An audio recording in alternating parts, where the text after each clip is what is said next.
Punta tayo dito sa coded na direct analysis.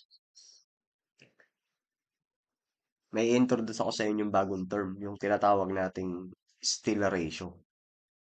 Okay? Still ratio. So, tinatawag ko tong basic one. No? Kapag narinig nyo sa akin, halimbawa, ang gamitin nyo basic one. Ah, ibig sabihin, sino-shorten natin yung analysis into this solution. Madalas to ginagamit sa design of slabs. Kasi sa slabs, wala nang checking ng three limits yun. Tinitreat natin lagi yun na tension controlled. Kasi ang nipis-nipis ng slab. Di ba?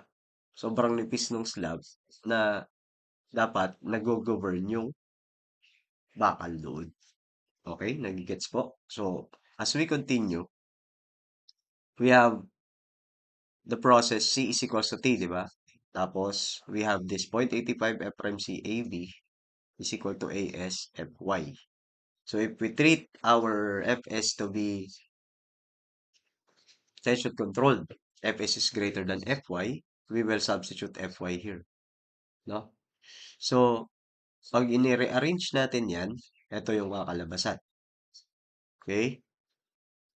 So, meron kang IT is equal to ASFY over the F 0.85 F prime C B.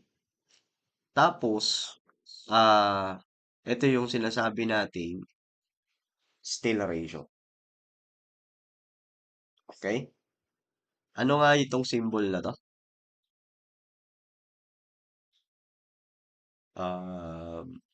Palumado. Ano nga tawag natin dito sa parang letter P na to?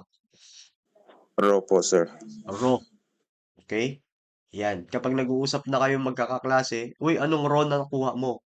Anong row? Di mo babanggitin yung still ratio eh. Ang babanggitin mo row. Kapag, take note of this, kapag rectangle ang beam mo. Only for rectangular beam on. Ito, doctor. Habang naka 500 pesos ka dyan. Okay? Ano, doctor. Nagigets mo? AS over BD. Tingin mo, bakit BD? Di ba? B times D.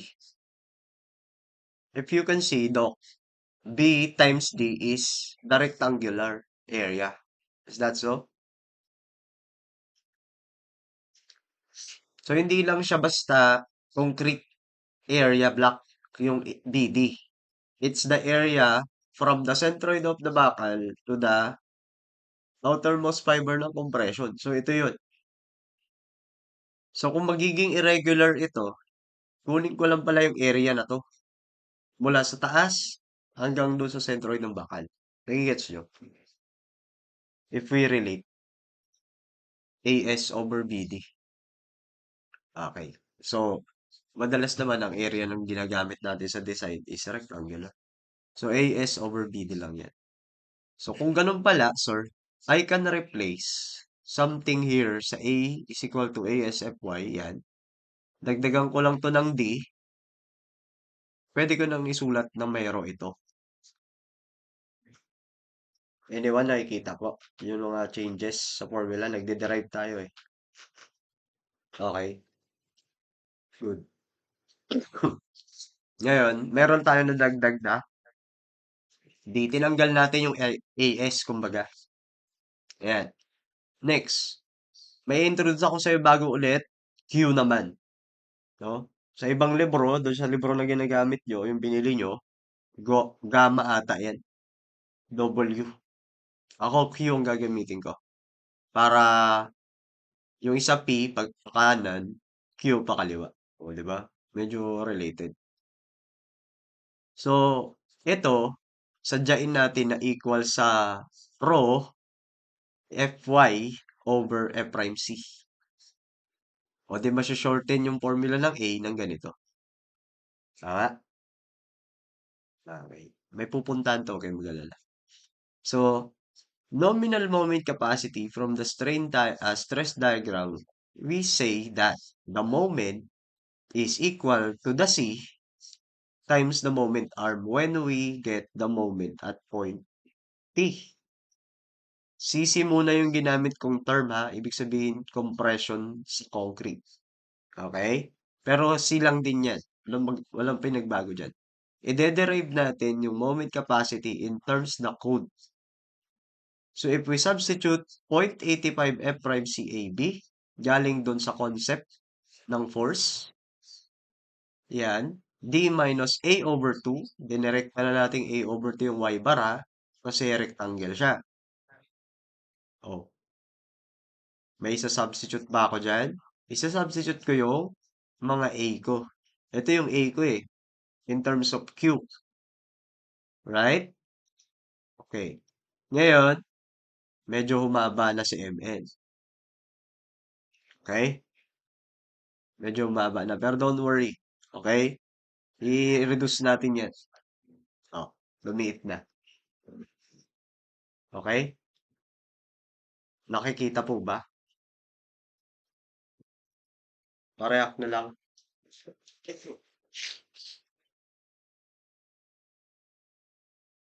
Yun. Salamat po. Ayun. Ang ganda ng react ni Palomado. So, Palomado, gusto mo ba tong ano? I-verify kung tama? O nagtitiwala ka na dyan? Tiwala na ako sa'yo, sir. Oo. Naging 0.59, no? Yung ang daming ano dyan. Actually, medyo mahaba yan eh. 0.59 sa par, ganun ganon. Kung isasakto natin yan, okay, legit na mahaba talaga yan. Pero, i-shorten na lang natin sa 0.59. So, technically, conservative naman yan. I can now directly say that Mn is equal to Bd squared Q F prime C 1 minus 0.59 Q. Understood natin si Q is ito. Related siya kay rho, Fy over F prime C. Okay, yung mga nakadilaw na, yan yung mga kailangan mo. Okay, so mayroon tayong panibagong option ng pagkuha ng moment capacity sa direct analysis. Nang mabilisan, kumbaga. Binibigyan mo lang si self mo ng mga parameters like AS, ano ba yung AS? Di ba binibigay naman yan? Ano yung B, ano yung D? Oh, dinidirect mo na yung sarili mo eh. Ayan. Kumbaga, gumawa tayo ng formula based dun sa 3 steps. Okay? So, let me continue. So, kung pupunta tayo sa ultimate moment capacity, tina-times lang natin to na, mag-recite nga tayo, baka nakakalimutan eh. Anong tina-times natin sa MN para mag-ultimate? Maria Cristina.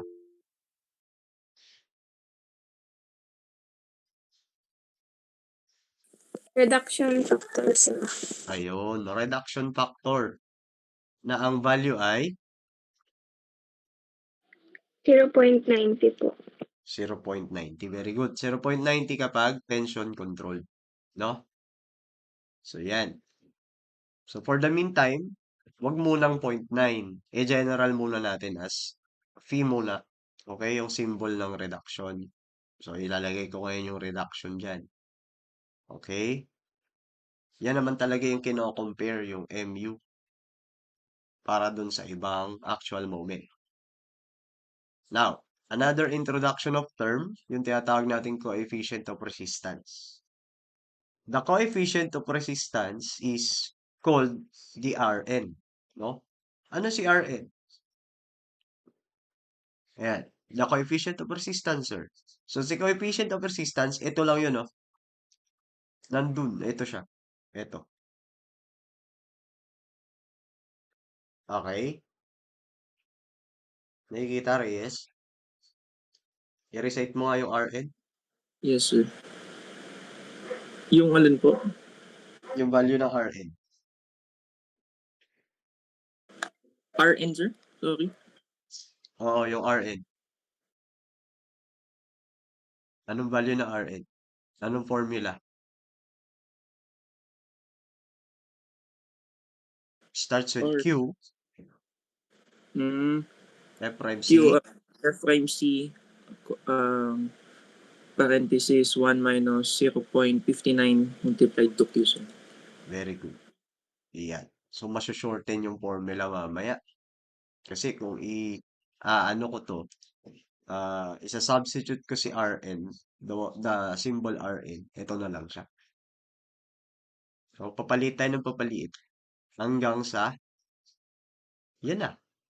Kung kukuha tayo ngayon ng, Rn, or should I say, yeah, Rn, mu over reduction BD squared. Ginagawa natin yan sa pabaliktad na solution kapag nagde-design ka naman. No? So, pansinin nyo, etong mga nakadilaw na to, yan lang yung significant, no, na dapat natandaan kapag nagda-direct analysis ka. So, may introduction ulit tayo ng row na galing din dito sa mga formula na to. Ito siya. Ang sarap tignan yan. Okay? Ayan siya. In terms of Rn, ito ngayon yung formula ng row. Sarap no, Emerson? Ang ganda ng ngiti mo, Emerson, Elijah.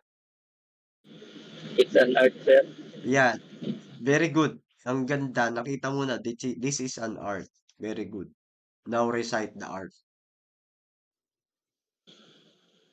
Rho is equal to 0.85 F prime C over Fy quantity 1 minus the square root of 1 minus 2 Rn over 0.85 F prime C. Yun. Okay? So, hindi lang pala AS over BD, sir. So, may pagkakataon na makukompute mo yung STL ratio as short as possible. Meron naman yung depende sa given. No? Depende kasi sa given eh. O, may F prime C ka, may Fy ka. Kaya lang wala kang Rn. Saan mo kukunin yung Rn? Dito, kapag may moment capacity ka. So, in short, nagagamit natin itong formula na to kapag nagde-design na tayo. Kailan niya ulit tayo nagde-design? Kapag may moment ka na. Okay? Kapag may MU ka. Pabaliktad naman. No? So, pabaliktad yung sets. And therefore, dyan na yun. So, that's the direct analysis for rectangular only. Okay? So, magbibigay si sir ng problem, no? Na practicein na, halimbawa, isasolve nyo sa room natin. Hindi ako magbibigay ng irregular shape, tapos ito ipapagamit ko sa'yo. You cannot do that. Okay? Hindi pwede. Irregular, tapos ito gagamitin mo. No. For rectangular only ito. So, anong equivalent niya sa irregular? Medyo matagal-tagal yun. Mahaba-haba. Hindi na natin papahirapan sarili natin. Okay? So, any question? Before I proceed again. Malinaw. Okay? Disclaimer lang, mga kapatid. I-introduce ko to sa inyo, pero hindi mo siya madalas makikita o magagamit. Sabi ko nga sa inyo, mas typical lang to na nakikita o nagagamit sa slabs. So, I will introduce to you the 3 checkings or limitations ng beams na na-indicate sa ACI at saka sa NSCP. Dati, nung unang panahon, nakadirect lang lagi lahat sa ganito. Pero hindi na ngayon. Because of the 3 limits ng checking natin. Let's go! Let the music play. It's time to celebrate.